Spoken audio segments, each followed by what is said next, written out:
Hello guys, welcome to YouTube channel learning statecraft. I hope आप सब लोग ठीक होंगे।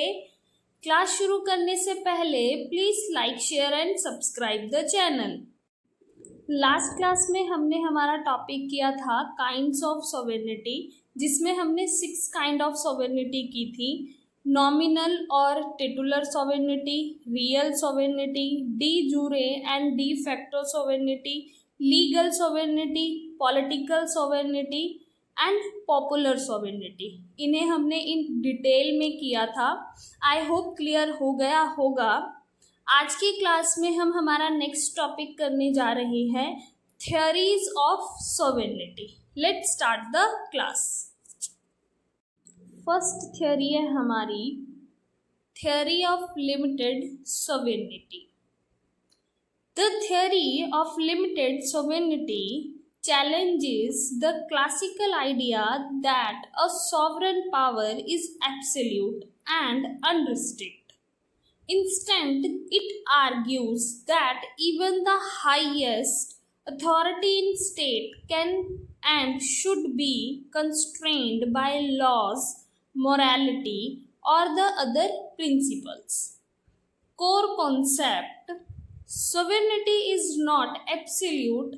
It can be limited by internal laws, moral principles, or external agreements.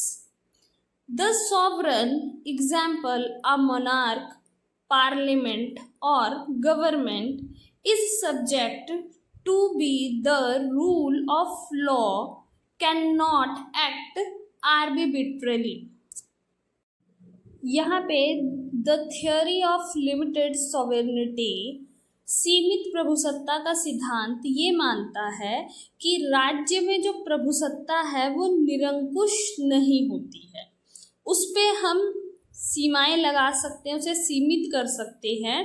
और उसे सीमित करने का तरीका होता है कि हम उन्हें कानूनों द्वारा सीमित कर सकते हैं, हम उन्हें नैतिक सिद्धांतों के द्वारा सीमित कर सकते हैं, और अन्य सिद्धांतों द्वारा जो है हम एक राज्य को उसकी प्रभुसत्ता की जो शक्ति है उसको सीमित कर सकते हैं। ये मानना है सीमित प्रभुसत्ता सिद्धांत का। इनका कोर कॉन्सेप्ट ये कहता है कि जो हमारी प्रभुसत्ता है वो निरंकुश नहीं है, उस पे हम अंकुश लगा सकते हैं, उसे सीमित कर सकते हैं। और कैसे किया जा सकता है? आंतरिक कानूनों द्वारा किया जा सकता है, हमारे जो नैतिक सिद्धांत हैं उनके द्वारा उसे सीमित किया जा सकता है, या हम अंतर्राष्ट्रीय स्तर पर जो समझौते करते हैं, जो अंतर्राष्ट्रीय कानूनों को मानते हैं, जो अंतर्राष्ट्रीय व्यवस्था है वहाँ पे जो हम एग्रीमेंट कर रहे हैं, जो ट्रीटीज साइन कर रहे हैं, इसके द्वारा एक राज्य की शक्तियों को सीमित किया जा सकता है। यहाँ पे कह रहे हैं कि जो सॉवरन होता है, जो प्रभु होता है राज्य का, चाहे वो राजा हो, पार्लियामेंट हो या सरकार का मुखिया हो, वो एक साधन होता है शक्ति को कानून द्वारा प्रयोग करने वाला। वो कानूनों के अनुसार ही शासन व्यवस्था चलाता है या शक्तियों का प्रयोग कर सकता है। वो राज्य जो होता है वो किसी भी प्रकार से मनमानी जो है वो नहीं कर सकता है। उस पर कानूनों द्वारा या नैतिक सिद्धांतों द्वारा, या हम कह सकते हैं कि जो हम विदेशी समझौते करते हैं या जो हमारे अंतर्राष्ट्रीय कानून हैं उसके द्वारा एक राज्य की प्रभुसत्ता को सीमित किया जा सकता है। ये मानना है the theory of limited sovereignty का। Supporters of theory limited sovereignty and their contribution. John Locke advocated for constitutional government. He believed that sovereignty must be limited by natural rights, life, liberty, and property. He argued that governments exist by the consent of the governed and can be overthrown if they violate fundamental rights. John Locke जो हैं, इन्हें theory of limited sovereignty का एक important supporter के रूप में देखा जाता है, और इनका वर्क है 2 ट्रीटीज ऑफ गवर्नमेंट, जिसमें इन्होंने लिमिटेड सॉवरेनिटी पर विस्तार में डिस्कशन जो है वो किया है। यहाँ पर लॉक जो है वो ये एडवोकेट कर रहे हैं, ये वकालत कर रहे हैं कि जहाँ पर संवैधानिक सरकार पाई जाती है वहाँ पर जो सॉवरेनिटी है उसको हम लिमिटेड कर सकते हैं, वहाँ पर हम लिमिट जो है वो लगा सकते हैं, उसे सीमित कर सकते हैं। और उसको सीमित कैसे किया जा सकता है? प्राकृतिक कानून द्वारा, या कह सकते हैं प्राकृतिक अधिकारों द्वारा जो है हम सरकार की जो प्रभुसत्ता है उसको सीमित कर सकते हैं। लॉक जो है वो ये आर्ग्यूमेंट देते हैं कि राज्य के अस्तित्व में आने से पहले व्यक्ति जो है जब वो प्रकृति में रह रहे थे तो वहाँ पर जो प्राकृतिक कानून थे वो उसके अनुसार अपना जीवन जी रहे थे, और वहाँ पर व्यक्ति के पास जीवन, संपत्ति और स्वतंत्रता का अधिकार था, और उसके अनुसार वो अपना जीवन जो है वो जी रहे थे। और फिर राज्य का अस्तित्व आता है, और राज्य का निर्माण जो है वो इन अधिकारों की रक्षा के लिए किया जाता है, जहाँ पर व्यक्ति के पास जो राइट टू लाइफ है, प्रॉपर्टी है और लिबर्टी है, उसको प्रोटेक्ट करने के लिए राज्य जो है वो बनाया जाता है। तो लॉक कहते हैं कि इसलिए जो हमारे प्राकृतिक अधिकार हैं वो राज्य की शक्ति को सीमित करते हैं। यहाँ पे लॉक ये भी आर्ग्यूमेंट करते हैं कि जहाँ पर सरकार जो है वो जब हमारे फंडामेंटल राइट्स को वायलेट करने लग जाए, जब वो हमारे मौलिक अधिकारों का हनन करने लग जाए, तो हम उस सरकार को बदल भी सकते हैं। थ्योरी ऑफ लिमिटेड सॉवरेनिटी के नेक्स्ट सपोर्टर हैं हमारे मॉन्टेस्क्यू। इनका क्या कहना है? Montesquieu supported the separation of powers to prevent tyranny. He believed that dividing government into legislative, executive, and judicial branches was essential to limiting sovereign power. यहाँ पर Montesquieu इस बात का समर्थन करते हैं कि जो एक सरकार होती है वो अपनी शक्तियों का मनमाने रूप से इस्तेमाल ना कर पाए, उसके लिए ज़रूरी है कि सरकार की जो शक्तियां हैं उसका विभाजन किया जाए, यानी वहाँ पर सेपरेशन ऑफ पावर होना चाहिए। और मॉन्टेस्क्यू का ये विश्वास है कि जहाँ पर सरकार जो है वो कार्यपालिका, विधानपालिका और न्यायपालिका की इन ब्रांचेस में विभाजित होती है, इन श्रेणियों में बटी हुई होती है, वहाँ पर जो एक सरकार है या जो एक हमारे राज्य की जो प्रभुसत्ता है उसकी शक्ति को हम सीमित कर सकते हैं, ये वकालत करते हैं मॉन्टेस्क्यू। नेक्स्ट टॉपिक है types of limitations on sovereignty. First है कॉन्स्टिट्यूशन। संविधान जो है वो राज्य की शक्तियों को सीमित करता है, उस पर पाबंद लगाता है। कैसे? राज्य जो है वो अपनी शक्तियों का प्रयोग जो है वो संविधान की धाराओं के अंदर ही रह के कर सकता है। अगर संविधान में किसी प्रकार का कोई संशोधन करना है, कोई बदलाव करना है, तो इसके लिए भी उन्हें संवैधानिक विधि के अनुसार ही जो है संविधान में बदलाव करना होता है। राज्य जो है वो अपने मनमाने ढंग से किसी भी कानून को बदल नहीं सकता या किसी भी कानून को लागू नहीं करवा सकता, उसे एक संविधान के दायरे के अंदर रहकर ही काम करना होता है। तो इस तरीके से जो संविधान है वो राज्य की प्रभुसत्ता को सीमित करता है। नेक्स्ट है नेचुरल लॉज। हमने अभी पीछे भी देखा कि लॉक जो है इसका समर्थन करते हैं कि जो हमारे प्राकृतिक कानून हैं उनकी रक्षा करने के लिए राज्य जो है वो अस्तित्व में आया है, तो इसलिए प्राकृतिक कानून जो है वो राज्य की शक्तियों को सीमित करता है। नेक्स्ट है हमारा नेचुरल राइट्स। यहाँ पर भी लॉक जो है इसका सपोर्ट करते हैं। उनके अकॉर्डिंग ये है कि जो हमारे पास राइट टू प्रॉपर्टी है, लिबर्टी है और राइट टू लाइफ है, ये हमारे पास प्राकृतिक अधिकार जो है वो मिले हुए हैं हमें, और राज्य जो है हमारे इन अधिकारों को ना तो सीमित कर सकता है और ना ही समाप्त कर सकता है। तो राज्य जो है उसका अस्तित्व ही इसीलिए हुआ है ताकि वो हमारे इन अधिकारों की रक्षा कर सके। इसलिए जो हमारे प्राकृतिक अधिकार हैं, जो हमारे नेचुरल राइट्स हैं, वो राज्य की शक्तियों को सीमित करते हैं। नेक्स्ट है हमारा इंटरनेशनल लॉज एंड ट्रीटीज। जैसे कि हमें पता है कि एक राज्य के पास दो तरीके की प्रभुसत्ता होती है, आंतरिक प्रभुसत्ता और बाहरी प्रभुसत्ता, internal and external sovereignty.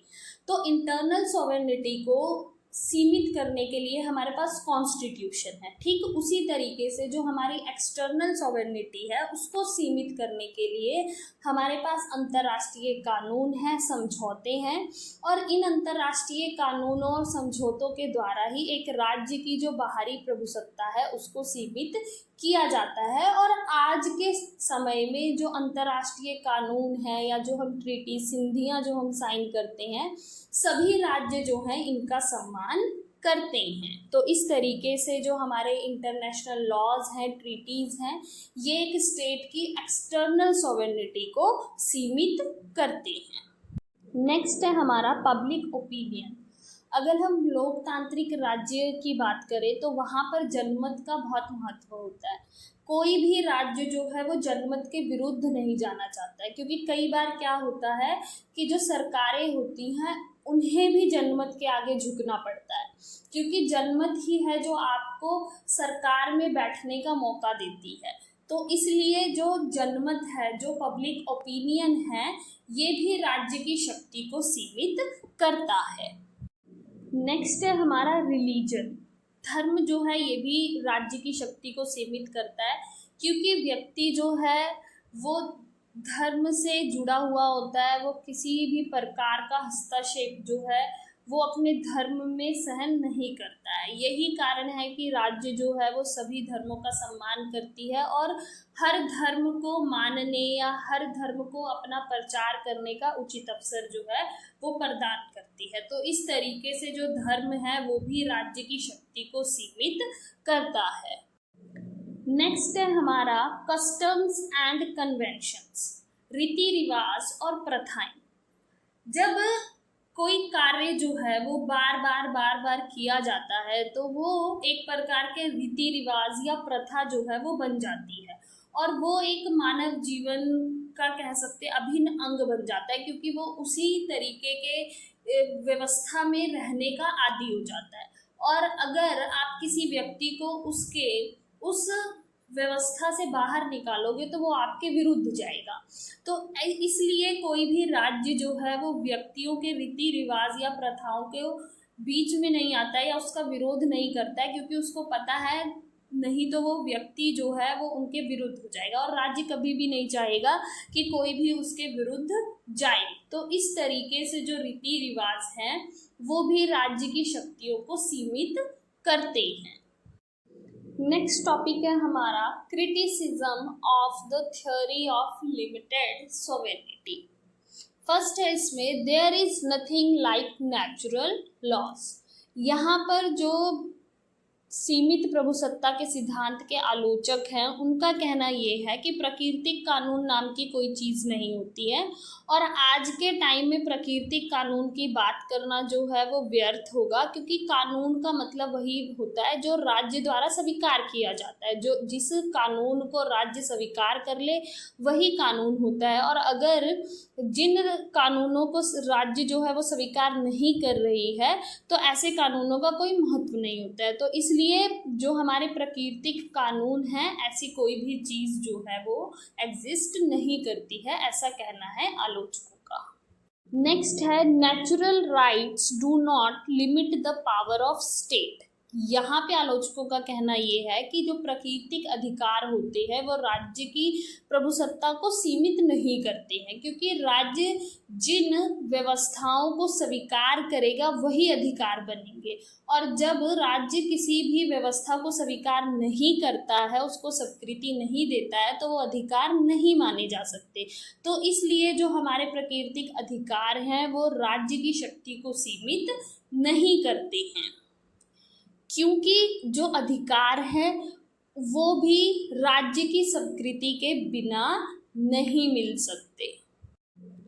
Next criticism है limitations of international law and international treaties are self-imposed limitations. यहाँ पर कह रहे हैं कि जो हमारे आधुनिक राज्य है वो अंतर्राष्ट्रीय कानूनों का, समझौतों का सम्मान करते हैं, लेकिन ये अंतर्राष्ट्रीय कानून या समझौते जो है वो राज्य की शक्ति को सीमित नहीं करते हैं, क्योंकि इनको मानना या ना मानना जो है वो राज्य की अपनी इच्छा पर निर्भर करता है, और कई बार राज्य जो है इन कानूनों की परवाह भी नहीं करते हैं। तो इसलिए जो हमारे अंतर्राष्ट्रीय कानून या समझौते जो हैं वो एक राज्य की प्रभुसत्ता को सीमित नहीं करते हैं, ऐसा कहना है आलोचकों का। नेक्स्ट है constitution does not limit state sovereignty. यहाँ पर आलोचकों का कहना ये है कि अगर हम संविधान को देखें तो संविधान जो है वो सरकार की स्थिति को सीमित करता है, ना कि वो राज्य की शक्ति को सीमित करता है, और ज़रूरत पड़ने पे जो संविधान है उसमें संशोधन भी किए जाते हैं। इसलिए हम ये नहीं कह सकते हैं कि संविधान जो है वो राज्य की प्रभुसत्ता को सीमित करता है। नेक्स्ट है state does not bother about public opinion. यहाँ पे आलोचकों का कहना ये है कि जो राज्य है वो जनमत के विरुद्ध जाकर भी कानून बना सकता है और उन कानूनों को अन्य कानूनों की तरह लागू भी करवा देता है, और जनमत का जो कानून के नज़रों में कोई भी महत्व जो है वो नहीं होता है। तो राज्य जो है वो जनमत की परवाह नहीं करता है, इसलिए जो हमारे पब्लिक ओपिनियन है वो एक स्टेट की सॉवरेनिटी को लिमिट नहीं करता है, ऐसा कहना है आलोचकों का। Conclusion, if we conclude the theory of limited sovereignty, there is a lot of difference between the theory and practice. Theoretically, the state may be sovereign, but in practice, the state has to respect many limitations. Today, no state can remain alone. Being a member of international brotherhood or international organization, it respects international laws. Today, even powerful nations cannot turn their back on international public opinion. अगर हम हमारे सीमित प्रभुसत्ता के सिद्धांत के निष्कर्ष की बात करें तो ये देखने को मिलता है कि वहाँ पे सैद्धांतिक और व्यवहारिक रूप में काफ़ी अंतर पाया जाता है। हो सकता है एक राज्य जो है वो सैद्धांतिक रूप से प्रभुसत्ता संपन्न हो, लेकिन व्यवहारिक रूप से राज्य जो है उसके ऊपर कई प्रकार की सीमाएं होती हैं, पाबंदियां लगी होती हैं, और उस राज्य को उसका सम्मान जो है वो करना पड़ता है, आदर करना पड़ता है, क्योंकि आज के समय पे कोई भी राज्य जो है वो अकेले नहीं रह सकता है। हम किसी न किसी रूप से एक दूसरे राज्य के ऊपर निर्भर करते हैं, और हर राज्य जो है वो अंतर्राष्ट्रीय संगठनों का, संघ का जो है सदस्य है, और उसके नाते उसको अंतर्राष्ट्रीय कानूनों का, अंतर्राष्ट्रीय संगठनों का, अंतर्राष्ट्रीय समझौतों का, संधियों का जो है आदर करना होता है। फिर चाहे कोई शक्तिशाली राष्ट्र ही क्यों ना हो, उसे भी अंतर्राष्ट्रीय लोक राय जो है वो उससे मुंह नहीं मोड़ सकता है। वो भी आज के टाइम पे कि अंतर्राष्ट्रीय स्तर पर कोई राज्य या लोग जो हैं उसके बारे में क्या सोचते हैं, ये एक महत्वपूर्ण पहलू जो है एक राज्य के लिए होता है। तो इस तरीके से जो है एक राज्य की प्रभुसत्ता जो है उसको लिमिट किया जाता है, ये मानना है इस थ्योरी का। आज की क्लास हमारी यहीं तक होगी। आज हमने थ्योरी करी, theory of limited sovereignty. I hope ये टॉपिक क्लियर हो गया होगा। अगर किसी का कोई भी क्वेश्चन हो तो वो कमेंट करके पूछ सकता है। Thank you for watching. Please like, share and subscribe the channel.